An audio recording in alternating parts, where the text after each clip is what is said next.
Countries, served 20 years, active. He served for a while in the Pentagon also. Dan?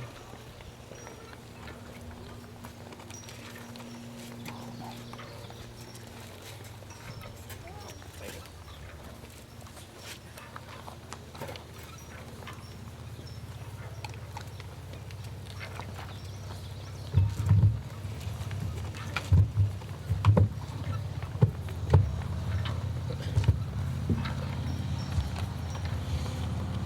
Good morning, everyone.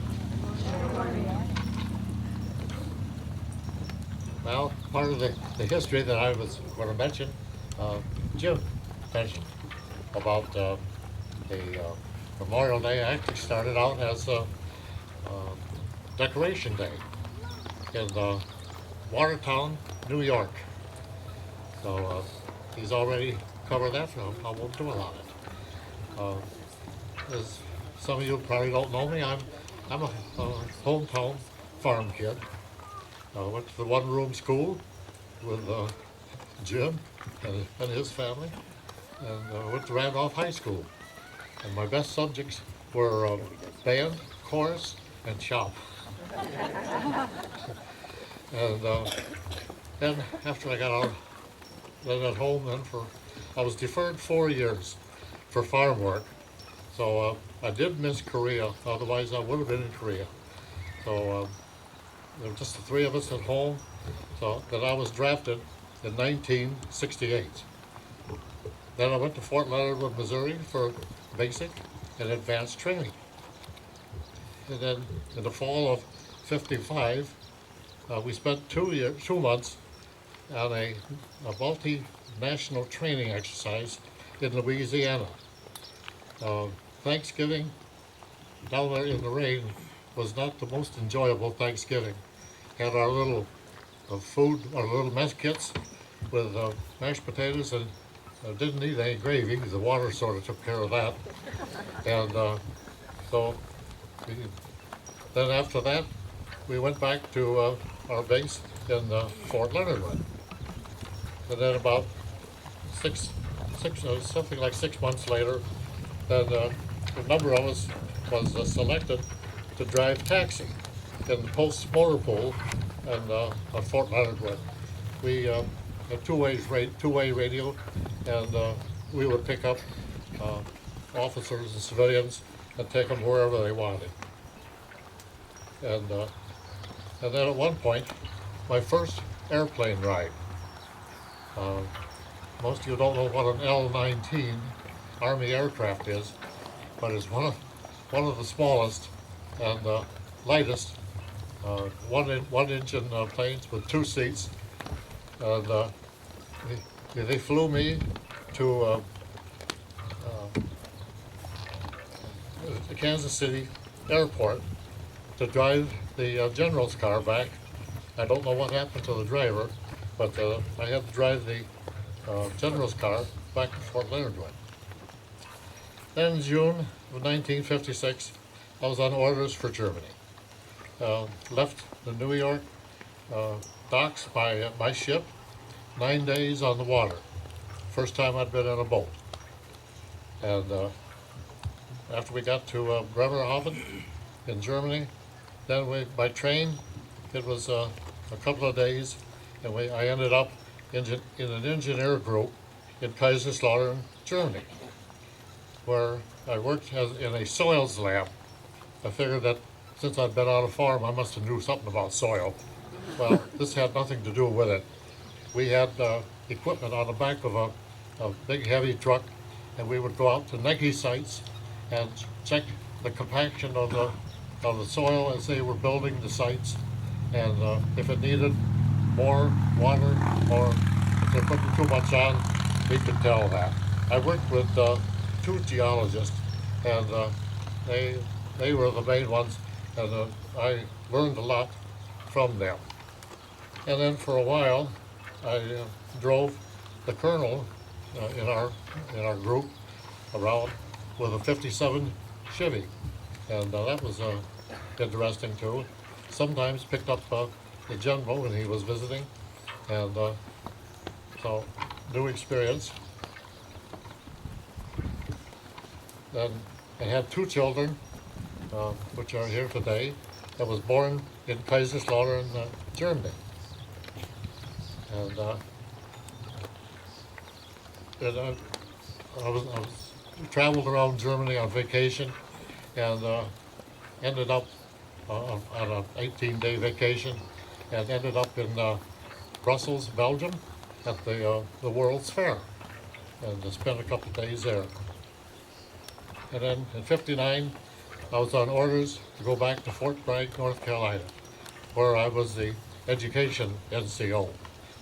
And at that time in the service, they were dwelling on making everybody get a high school education. And some of the kids didn't want to do that, but they put their head to it.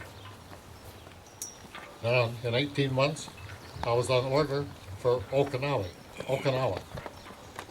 Then I was in a logistical company and worked for a while at a joint services stockade as a guard. I was standing in the doing administrative work, and I was standing behind my desk, and one day I could feel the floor going like this, and I went, what in the heck is going on? And Sergeant Luck was sitting over there, and he's laughing his butt off at me. We were having a tremor, and I thought, gee whiz, if these spent blocks come down, it won't be too much fun. But, well, it was okay. And something I learned not to do is do not fall asleep on a white sandy beach by the ocean. I ended up with a terrible sunburn, and thank God for, I knew that Helen Larry from Cambria over here was in the medical field over at Naha Air Base. So I finally found her, and she gave me some stuff to put on my back and shoulders and stuff, and because you have to be careful. If you get too sunburned, which I was, yeah, you can get a court martial, but she really saved me. Then I was asked to fill out a DD Form 98. Well, gee whiz, you don't know what a DD Form 98, but it's a long personal history form, and everything that from your birth until the present time. I didn't realize what that was all about, but later I found out that I got a top secret clearance from that. And in fact, one of my neighbors saw me when I was back here on vacation, and he says, what kind of trouble were you in? I said, why, I wasn't in any trouble. He says, well, there was people here talking and asking questions about you. Well, I didn't tell him. I knew what it was. It was intelligence people checking up on my background and so forth. So as long as I didn't have nothing to worry about, I didn't get in trouble when I was a kid. I didn't dare to, because my parents, you know how they were back in those days. So the wife and family arrived in Okinawa, and then 4 weeks later, I left, our whole unit left on TDYs, temporary duty, to Korat, Thailand. And so I was in the intelligence work then. I had to take care of move the intelligence safes and equipment and files and stuff down there. We moved by a C-130, a big transport plane. And at that time, I learned that they were fighting in Cambodia and Laos, and starting to get into Vietnam. And our present president at that time was on the TV and said, we are not going to get involved in this over here in Vietnam. We just have some advisors over here. Well, let me tell you, we were already involved.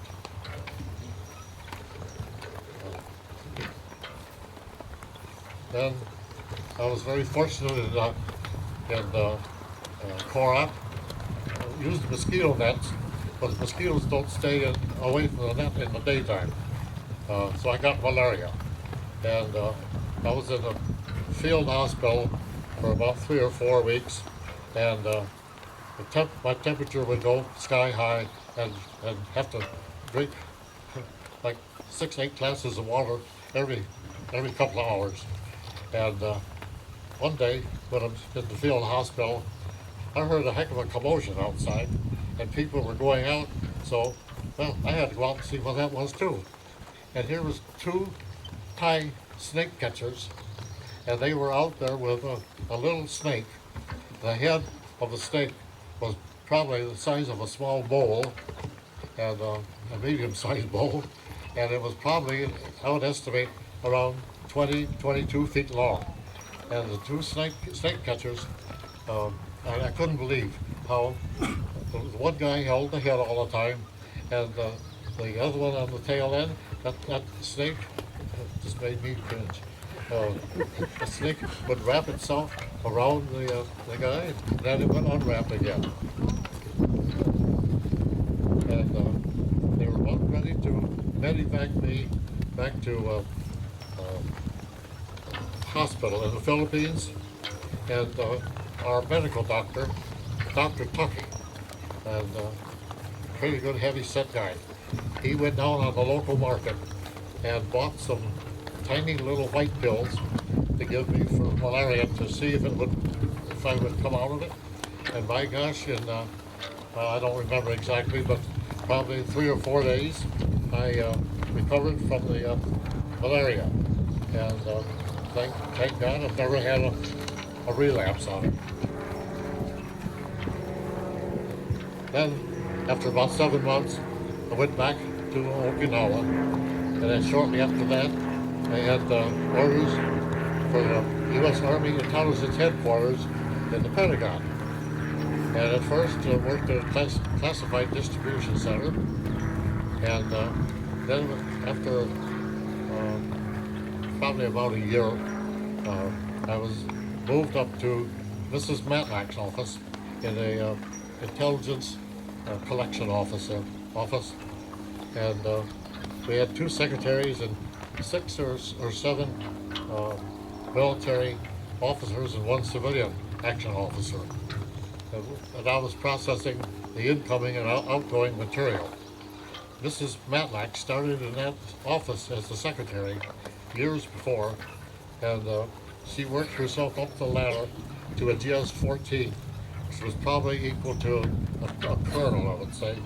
And let me tell you, she knew the intelligence work, and she even had a red phone on behind her desk that was a direct phone to J. Edgar Hoover.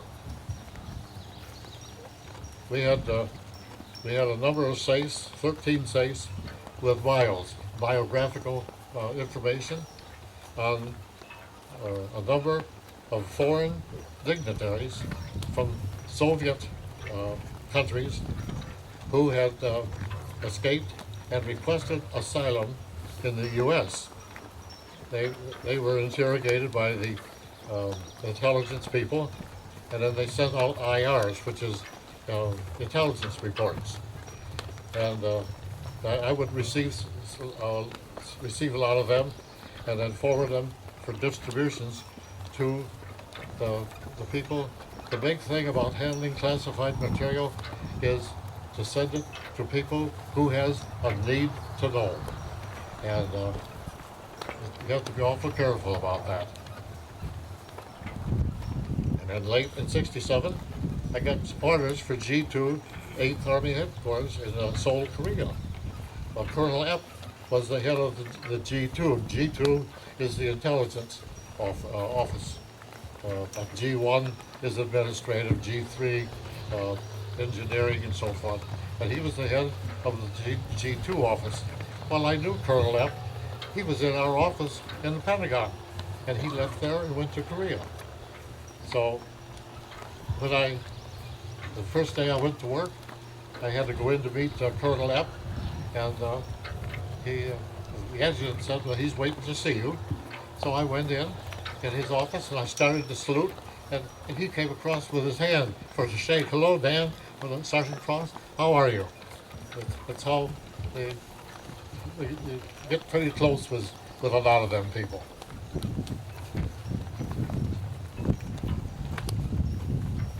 and Colonel Epp had corresponded with Mrs. Matlack in my office, and she told me that Colonel Epp wanted me to send some information over there so that I and some others could start a certain intelligence reporting program.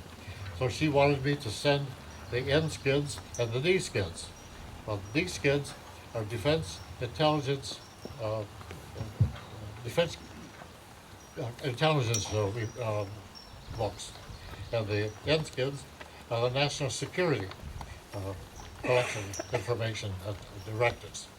So I sent them over to myself, and I I worked with some other people, and had to work with people down at CAS down in Seoul, and CAS was CIA, and so we got that program set up. Uh, January 23rd, '68 was a very busy time when North Korea captured the Pueblo. I don't know how many of you remember that, but John McCain was one of them that was in that of the '83, I think. So that was a touchy time in history. December 23rd, 1968, 82 of the 383 survived and was released to U.S. personnel at the 23rd line up there. November of '68, I got orders to go back to the Pentagon. I thought that was strange, but I didn't mind it. And I went back to the same desk I left. I have no way of knowing, but I think Mrs. Matlack had something to do with getting me back into her office again. And then a short time later, Captain Troxler, who was one of our action officers, he got orders for Ivory Coast for a covert action over there. Covert is a classified spy program. And then Mrs. Matlack called me in, and she wanted me to take over Captain Troxler's desk and his job. And as an enlisted, I didn't feel I was qualified to do that work, but she pulled down her glasses and looked over her glasses, and she said, "Sergeant Cross, you can do it." So I took over his desk, and I enjoyed the work. Uh, then I would get reports of these people that requested asylum, get those reports, and then I would type letters or draft letters and give them to the secretaries to type, and then send them out to different Army commands. And at times, just a few times, I would talk with my counterpart out at CIA, but you never knew those people by name. They were at CIA, you called them, and you asked for a lady, the person was a lady, asked for number 24. And so then, after 3 years on that job, I got orders for Vietnam. And being the non-com, senior non-com, I was in the S2 in the PSYOPs, Psychological Operations Unit. And I only went up once, but I had 3 guys working for me, and they would go up and drop leaflets and broadcast to Charlie down below. The one time I did go up, I was throwing out leaflets and out of the helicopter, and you look down below, and you can see those little sparks coming up at you. So it was sort of a hairy ride. And then 2 months later, in Vietnam, Sergeant Smith, the first sergeant, left to come back to the States to retire. So I was the senior non-com. I had to take over as the acting first sergeant for the rest of the time there. Then, after my 12 months, I got orders. I was transferred back to DIA, Defense Intelligence Agency, at the Pentagon.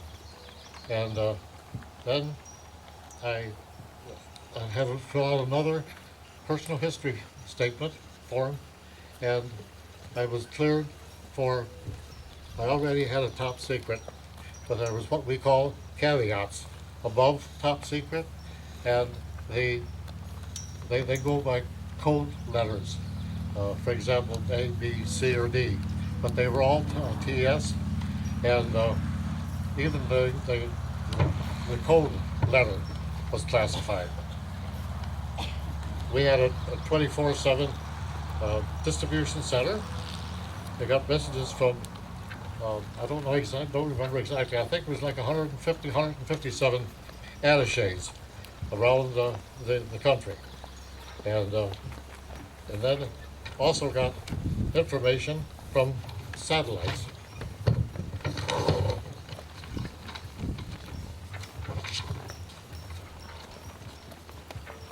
In March of '75, I received alert orders to go to G2 intelligence again in USAR, in the headquarters in Heidelberg, Germany. But I pulled some strings to have retired 1st of May 1975. To my wife and I, we had, with our 3 children then, we wanted to come back to the U.S. or back home here and be with our families. Both parents on both sides were living, and so we came back here. So I had a little over 20 years of active duty, and the amusing thing of it now is I put in 20 years, and it was such a short time, really, and I've been out for over 41 now. So I've been blessed with wonderful, interesting assignments, and there's many things that I could talk about that I know it would just take too long, but there's many things I have learned that goes on that you never hear about in the newspapers or the TV. So I'm wishing you all a safe, happy holiday weekend. God bless you, and God bless the United States of America.